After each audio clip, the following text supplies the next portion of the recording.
ಸಾಧಾರಣ ಕೊಡಗಿನ ಹುಡುಗಿ, ವಿರಾಜಪೇಟೆಲಿ ಹುಟ್ಟಿ ಬೆಂಗಳೂರಿಗೆ ಬೆಳೆದವಳು. ಎಲ್ಲ ಹೆಣ್ಮಕ್ಳ ಥರ ಕೋಟಿ ಕೋಟಿ ಆಸೆ ಇವಳಿಗೆ. ಒಂದಿನ ಇವಳಪ್ಪ ಕೇಳ್ತಾರೆ, ಮಗಳೇ ನಿನಗೆ ದೊಡ್ಡವಳಾದ್ಮೇಲೆ ಏನಾಗಬೇಕು ಅಂತ. ಸೊ ಅವಾಗವಳು ಹೇಳ್ತಾಳೆ, ಅಪ್ಪ ನಾನು ಡಾಕ್ಟ್ರ್ ಆಗ್ತೀನಿ. ಓಕೆ, ಮಾರನೇ ದಿನ ಹೇಳ್ತಾಳೆ, ಇಲ್ಲ ಅಪ್ಪ ಐ ಥಿಂಕ್ ನಾನು ಟೀಚರ್ ಆಗ್ತೀನಿ ಅಂತ. ಓಕೆ, ಹೀಗೆ ಪ್ರತಿದಿನ ಹೊಸ ಹೊಸ ಆಸೆಗಳು. ಇಂತಹ ಒಂದು ಬಹಳ ಕುತೂಹಲ, ಪ್ರತಿಯೊಬ್ಬರನ್ನು ಜೀವಿಸ್ಬೇಕನ್ನೋ ಒಂದು ಹುಚ್ಚ ಆಸೆ ಇವಳಿಗೆ. Yes, so one point of time ಏನು ಮಾಡ್ಬೇಕು ಲೈಫಲ್ಲಿ ಅಂತ ಸೀರಿಯಸ್ಲಿ ಯೋಚನೆ ಮಾಡಿದಾಗ, ಇಲ್ಲ ನನಗೆ ಆ್ಯಕ್ಟರ್ ಆಗಬೇಕು.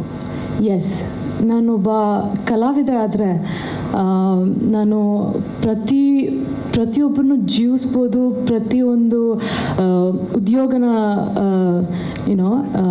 ಜೀವಿಸ್ಬೋದು. ಆ್ಯಂಡ್ ಸಿಕ್ಕಾಪಟ್ಟೆ ನಂಗೆ ಇದರಿಂದ ಖುಷಿ ಸಿಗ್ಬೋದು ಆ್ಯಂಡ್ ತುಂಬ ಕಲಿಬೋದು ಇದರಿಂದ ಅಂತ ನಂಗೆ ಅನ್ನಿಸ್ತು.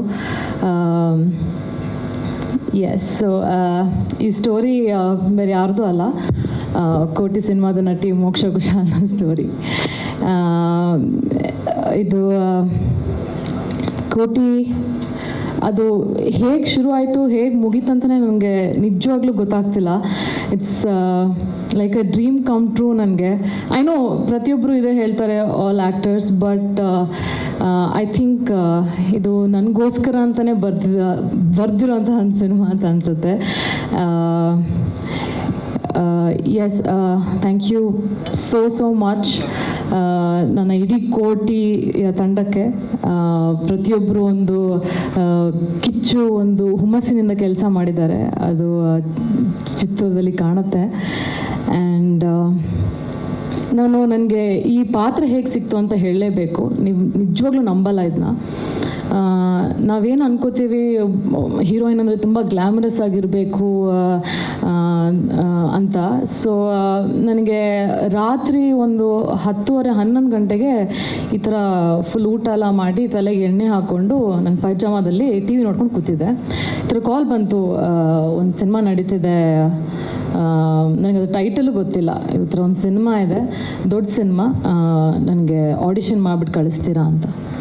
ನನಗೆ ಗೊತ್ತಲ್ಲ, ಎದ್ನೋ ಬಿದ್ನೋ ಒಬ್ಬ ಸ್ಟ್ರಗ್ಲಿಂಗ್ ಆ್ಯಕ್ಟರ್ಗೆ ಒಂದು ಚಾನ್ಸ್ ಸಿಕ್ಕರೆ ಸಾಕು ಅಂತ ನಾನು ಅವತ್ತು ಆ್ಯಕ್ಚುಲಿ ಏನೂ ಎಫರ್ಟ್ ಹಾಕಲಿಲ್ಲ. ತುಂಬ ನ್ಯಾಚುರಲ್ ಆಗಿ ಹೆಂಗಿದೆ ಹಾಗೆ ಅದೇ ಪಜಾಮದಲ್ಲೇ ಆಡಿಷನ್ ಕೊಟ್ಟೆ. ಆ್ಯಂಡ್ ಆಡಿಷನ್ ಕಳಿಸಿ ನನಗೆ ನಿದ್ದೆಯಲ್ಲಿ ನನ್ನ ಕನ್ಸಲ್ಲಿ ಜ್ಞಾಪಕ ಬಂತು, ನಾನು ಆಡಿಷನ್ ತಪ್ಪು ಕಳಿಸ್ಬಿಟ್ಟಿದ್ದೀನಿ ಅಂತ. ಲೈಕ್ ಅಯ್ಯೋ, ನನಗೆ ಹೇಗೆ, how can I do this mistake ಅಂತ ಅನ್ನಿಸ್ತು.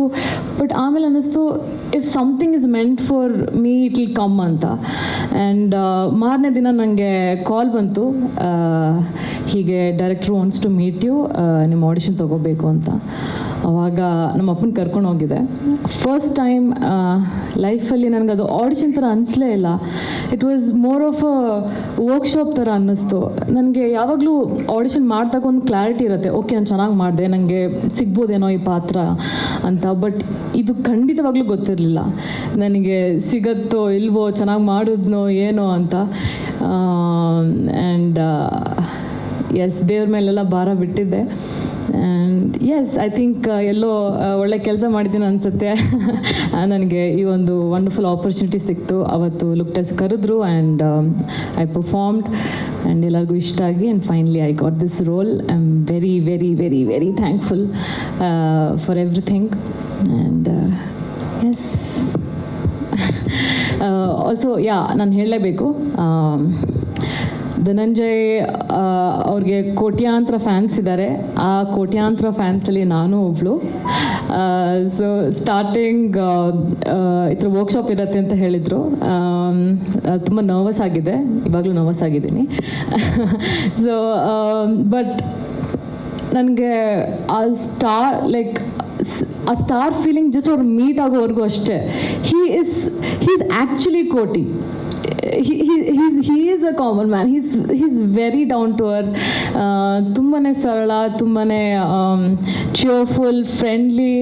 ಸೊ ನನಗೆ ನನ್ನ ಮೂವಿ ಎಕ್ಸ್ಪೀರಿಯನ್ಸ್ ನಿಜವಾಗ್ಲೂ ತುಂಬಾ ಕಂಫರ್ಟಬಲ್, ಮ್ಯಾಜಿಕಲ್ ಆ್ಯಂಡ್ ಮೆಮೊರಬಲ್ ಆಗಿ ಮಾಡಿಕೊಟ್ರಿ Dhananjay. Thank you so much ಅದಕ್ಕೆ. And Param sir, Prakash sir, Tashwini ma'am ಎಲ್ಲರಿಗೂ ನನ್ನ ಕಡೆಯಿಂದ ತುಂಬ ಹೃದಯದ ಕೋಟಿ